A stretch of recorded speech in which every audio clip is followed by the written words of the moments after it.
Hi, guys. Welcome to the recap show. Today's movie recap will cover a 2018 horror thriller movie named No Escape Room. Sit back, grab a drink, and enjoy. The movie's first scene shows a chat between Karen, a teenager and daughter to Michael, and her friends in a group chat. Just then, it's revealed that Michael and Karen were on a long drive to a remote town for vacation. Michael notices his daughter's head deep in her phone. He calls the uninterested daughter back to life and chit chats with her. Karen acts like every typical teenager and shuns her dad from the conversation. A few kilometers further into their journey, Michael's car breaks down. He parks by the side of the road and calls on Karen to hand him a rag. Karen, who's so engrossed in her phone, nearly gets hit by an oncoming truck and is saved by her dad. A few hours later, the duo is in a diner having lunch. Michael finds a suitable place for their vacation but gets confused on what to expect there. Michael eventually seeks outside help from Betsy, the diner's waitress. Betsy tells them about the no escape house and tells them how spooky the place was. Before Michael and Karen leave the diner for the eerie house, Karen goes to the bathroom and freshen up. She puts on a weird necklace that messes with the room's electricity. Before things get any worse, Betsy takes a bathroom break. Michael calls on his daughter and they hit the road a few minutes later. Eventually, they get to the location in a few and knock on the big door. No one answers them as the door opens after a song plays over a recorder. Karen and Michael walk inside the room and are startled by Josie, the escape room keeper. She welcomes them to the house and sits them down with the other contestants. Getting there, Michael and Karen meet the other contestants, Melanie, Tyler, and Andrew. After getting a not-so-warm welcome from Andrew, Josie brings them some tea and offers them contracts to validate their participation in the escape room event. As if this wasn't spooky enough, Michael doesn't suspect a thing as he and his coerced daughter sign the document and submit their phones later on. After getting their phones, Josie makes them sign a contract before showing them a projection. Josie then takes an old cinematic recorder and projects a video recording onto the screen. She explains the chain of events that led to the creation of the escape room event. Apparently, the reclusive innovator who lived in that house created the escape room to mess with the minds of people for science. When 5 people were sent to apprehend him, they got lost in the eerie games of the escape room and were not found until that day. Josie then explains to Michael and the others that they have to solve puzzles and riddles to find out what happened to the 5 that were sent to apprehend the recluse.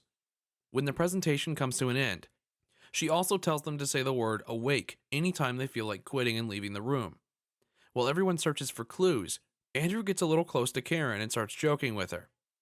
Seeing the creep's intentions for his daughter, Michael tries his best to shun Andrew without coming off as an overprotective father. A few minutes into the event, Karen figures out a sequence of masks from an old song she liked. Melanie then arranges the masks on the wall in order in which they were presented in the song: snake, raven, wolf, and pig. The correct arrangement opens a locked safe embedded into the wall.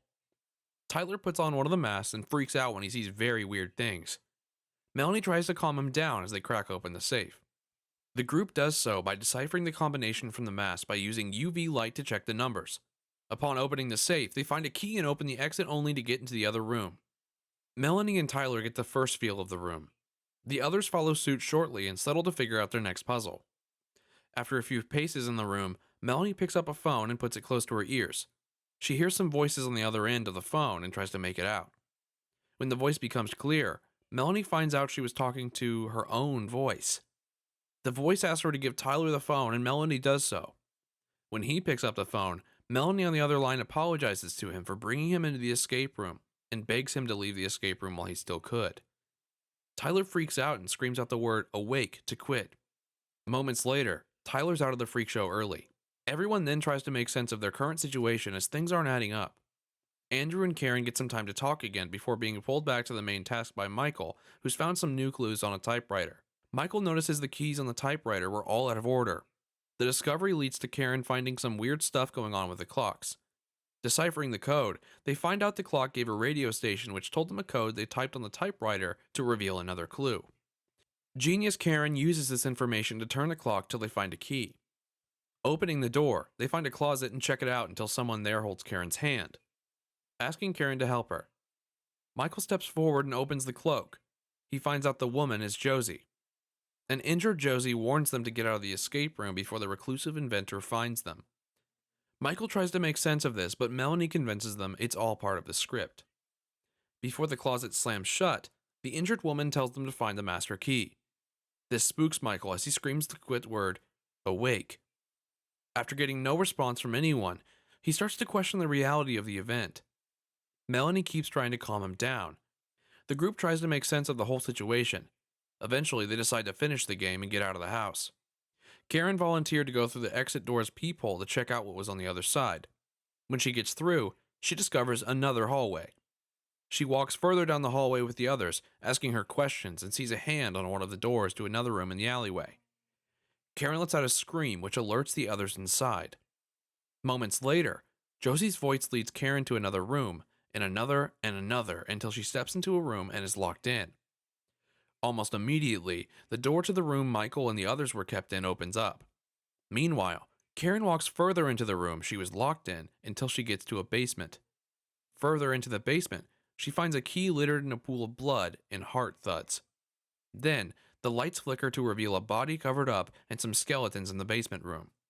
Meanwhile, the others proceed further into the house in search of Karen, who is still in shock over what she saw. Still in the basement, Karen locks a particular door to keep the monster in the other room out. The monster bangs the door until it's ripped wide open. Karen quickly rushes inside a slit to hide. Back upstairs, Michael and the others manage to open up a door that leads them to an attic. Now in the attic, Melanie and Andrew find out their 1-hour timer was still ticking. Michael snaps and explains to the other two he has to find his daughter soon. Melanie tells him to calm down and that they have to play the game if they plan on finding Karen soon.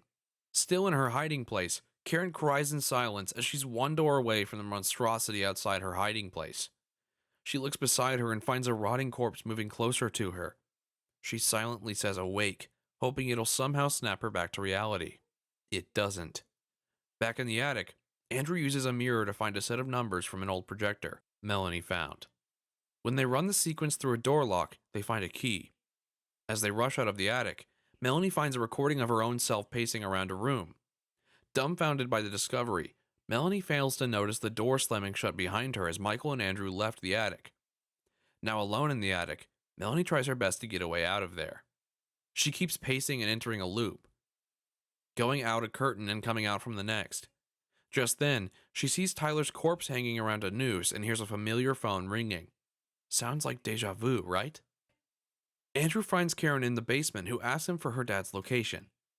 Andrew doesn't give a definite answer, and this arouses Karen's suspicion. She asks him why he was all alone without her dad. Andrew gives a genuine explanation, and Karen understands. Elsewhere, Melanie picks up the call from the familiar telephone and hears Andrew on the other end. She begs him to get out of the escape room while he still has time. The same scenario from the beginning plays out, only this time the other person was actually Melanie. After the call cuts, Melanie hears growling nearby. She tries to escape the silhouette of the monster she kept seeing and was killed in the process. Andrew and Karen kept trying to figure out an escape route in the basement they were in, while Michael kept opening and closing doors looking for his daughter. He finds footsteps in one room and follows them to a wall. Reaching the wall, Michael finds a painting of a tree near a river. In a matter of seconds, he's facing a river with a tree nearby. A woman appears from the waters, walks towards him, and caresses his whole body, misdirecting him from the fact that his body was already in chains. When Michael finds out his body was already being dragged into the river, he uses all of his strength to snap himself back to reality, and walks back downstairs calling for his daughter. Meanwhile, Andrew and Karen keep trying to look for clues in the basement they were in. Andrew finds a locked vent opening while Karen searches for the keys. She finds some blueprints and traces the exit key's location to the necrotic toilet bowl beside them. Andrew pulls up his big boy pants and dips his hand in the gooey toilet bowl. He pulls out a severed human hand and pries the key out of it. They open the vent and crawl their way out of the basement while Michael bashes and opens doors in anger, looking for his daughter. As Andrew and Karen crawl through the vent with Karen in front, they reach a junction. Before passing through the junction, they hear crawling sounds behind them. Seconds later, the basement monster pulls Andrew back, taking him out in the process. Karen screams loud enough for Michael to hear. Michael then walks his way back to the attic where he finally reunites with his daughter. After getting their wits together, Michael and Karen discover that they have to work their way back to the beginning to get out of the room. They solve the drawer lock puzzle and retrieve a key to a room they were once in. Getting to the other room, they see Tyler running out of the room screaming awake. Karen tries to talk him back to his senses, but Tyler doesn't notice before he's sucked into the other room. Just then, Karen realized they'd been in a loop the entire time. The duo then solves the riddles backward till they get to the closet where Josie was. When Josie tells her to find the master key again, Karen suggests opening up the wound on Josie's stomach to get the key. Michael opens up the wound, finds the key, and unlocks the next room. Michael and Karen run through doors till they end up in the bathroom Karen washed off before they came to the house. Before making sense of anything, an oblivious Karen walks in.